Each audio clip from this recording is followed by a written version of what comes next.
Aujourd'hui, je vous présente un exercice qui est complémentaire à ceux proposés dans mon livre Plus jamais malade, qui est paru cette semaine en France, en Belgique et d'autres pays d'Europe.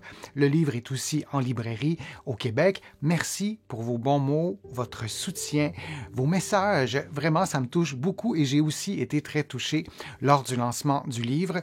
J'espère que le livre et cet exercice vous plairont. Aujourd'hui, je vous propose un exercice de mobilité des doigts. Vous avez été plusieurs à m'écrire pour que je vous propose de nouveaux exercices.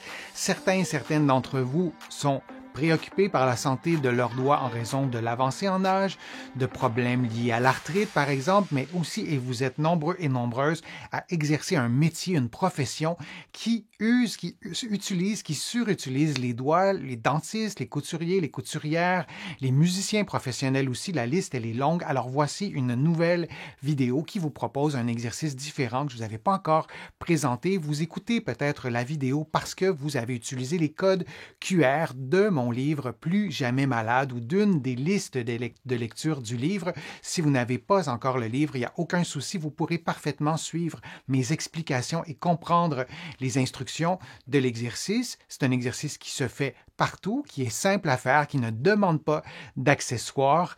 Et j'attire votre attention sur des petits détails de l'exercice. Il y a d'autres exercices que je vous ai déjà présentés dans mon livre qui pourraient y ressembler, mais cet exercice-ci est différent.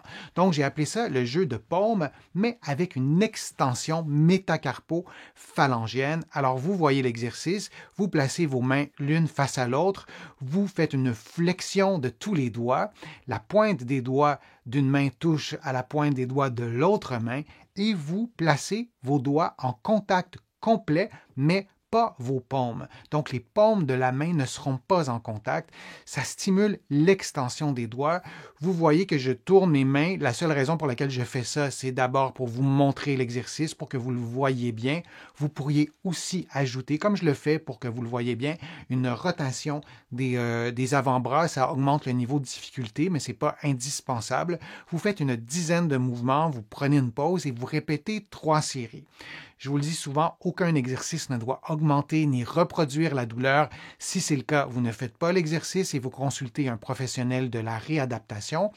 Moi, je vous invite à combiner cet exercice-là aussi à d'autres exercices que je vous ai présentés sur ma chaîne, que vous allez trouver dans mon livre, qu'on vous a donné, peut-être que vous avez déjà consulté des professionnels de la réadaptation.